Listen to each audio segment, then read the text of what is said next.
Hello guys, welcome back sa ating channel MRT7 Update. Ito pong muli si Skywalk TV. Ito ang ating pinaka-latest update dito po sa University Station, Tandang Sorel Station at Quezon Memorial Circle Station Update. Ipapakita natin mga pagbabago po dito mga kababayan. Ito na po yung University Station mga kababayan. Yan, itong right side papuntang UP Diliman or University of the Philippines.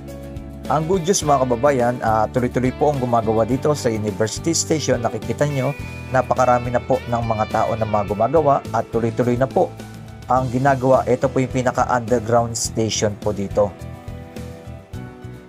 na ating ipinapakita sa inyo.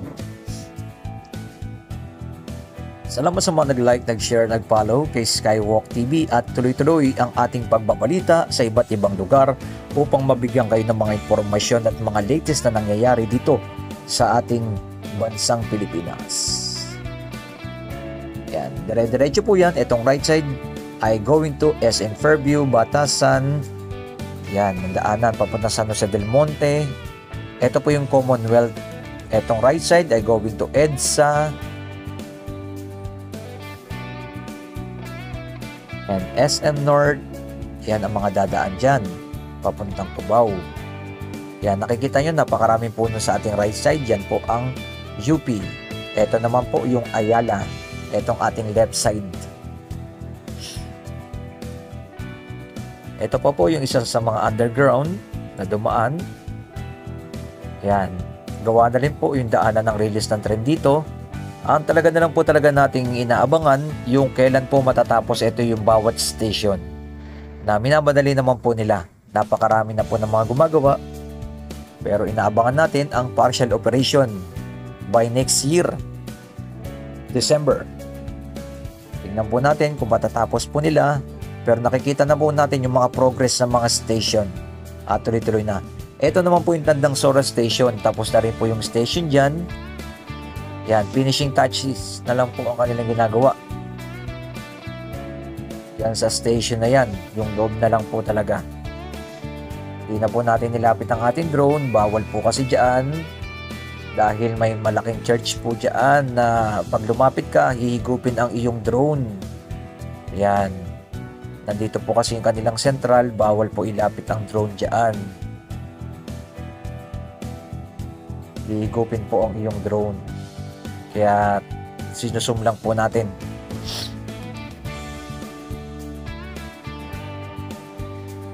Pakita naman po natin yung kabilang side mga kababayan. At isa pa pakita po natin sa inyo yung pinaka-progress dito po sa may MRT7 na tuloy-tuloy nating ina-update. Yan, kitang-kita ninyo. Yung daanan ng release ng tren ay gawan-gawa na po yan.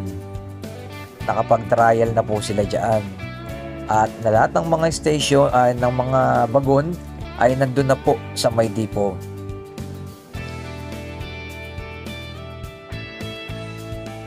Talagang ang ating inaabangan na lang po talaga ang station na lang po na kanilang ginagawa. Pero dito sa University Station medyo malaki-laki pa po ang kanilang ginagawa dito. At dito sa may Quezon Memorial Circle Station ating ipapakita sa inyo.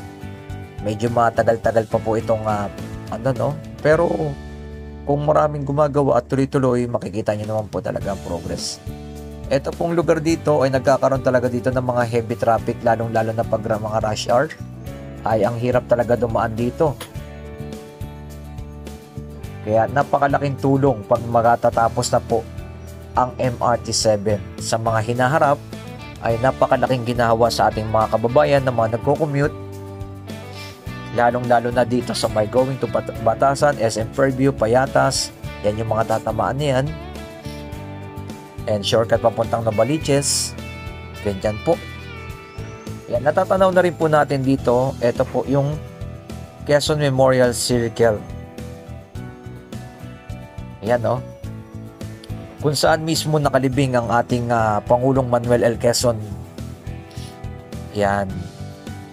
Ganito na po yung pinaka-progress ng Quezon City Circle sa pangunguna ni Mayor Joy Belmonte, ang ating mayor dito sa may Quezon City. Shoutout dyan sa mga lahat nagtatrabaho dyan sa may Quezon City.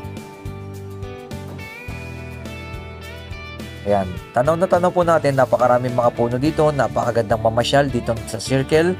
At dito rin po ginaganap yung mga event. Ayan, ito po yung mismo yung dadaan. Ayan. Ayan, hinuhukay pa lang po rin nila dito sa area na to. Tuloy-tuloy na rin po ang kanilang ginagawa dito. Hindi po natin alam kung ano pa po yung kanilang itatayo dyan. Pero sa bandang sa unahan, makikita nyo na po yung progress ng station.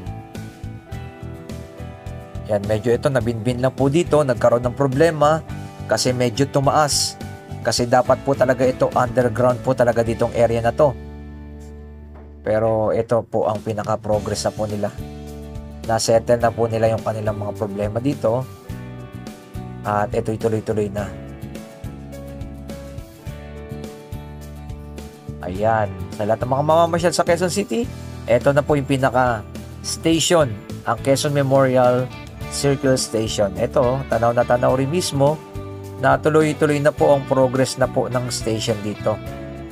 Yan, sa lahat ng, ng mga nagsusubaybay sa atin, huwag kalimutan mag-like, mag-share at mag-comment. At dire-diretso yan, papunta na po sa pinaka-last station. Ayan.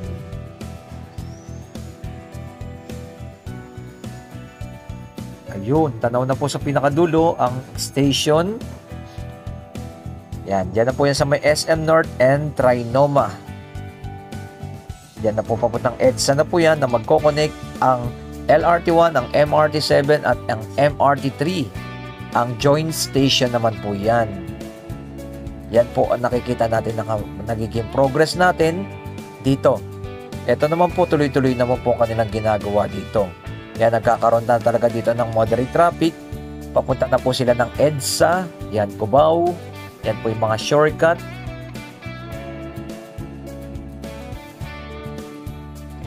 Yan. Kitang-kita niya po. May mga gumagawa na rin po dito. At tuloy-tuloy na po ginagawa ang station dito sa area na to. Ito na po yung nakikita natin na pinaka-progress na kanilang ginagawa dito. Tanaw-tanaw, ayan o, nakita niyo po. Doon nakalibing po ang ating Pangulong Manuel L. Quezon. Yan naman po yung City Hall ng Quezon City. Natatanaw na rin po natin. Ito dito sa area, magkoconnect po itong dalawa na to. Yan o, ginagawa na rin po ito.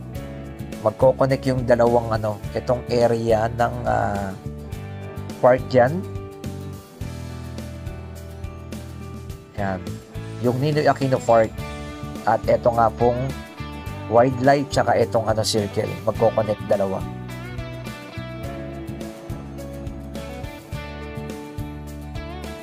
Zoom natin itong kanilang ginagawa dito sa station. Yan na po yung pinaka-progress. Kitang-kita nyo na po. Ganyan na po ang kanilang nagagawa. Ito na lang po yung pinaka nakikita natin na dalawang station na nahuhuli. Ang Quezon Memorial Circle Station at ang University Station. Pero the rest ng station mula dyan sa SM Purview hanggang dyan sa may SM North ay ayan po yung mga nagiging progress na. Yan, bali po tatlo pa po lang hanggang dyan sa may SM North pa po. Yan, binubuo na rin po yung station. Yan po ang ating mga latest update. Ito pong muli si Skywalk TV. Maraming salamat sa mga nag-like, nag-share at nag-follow sa ating pinaka-latest update. Ayan o, kitang-kita nyo na po, hinuhukay nila. Yun, malalim-lalim ng kanilang ginagawa dito. Ano kaya yung kanilang gagawin dyan?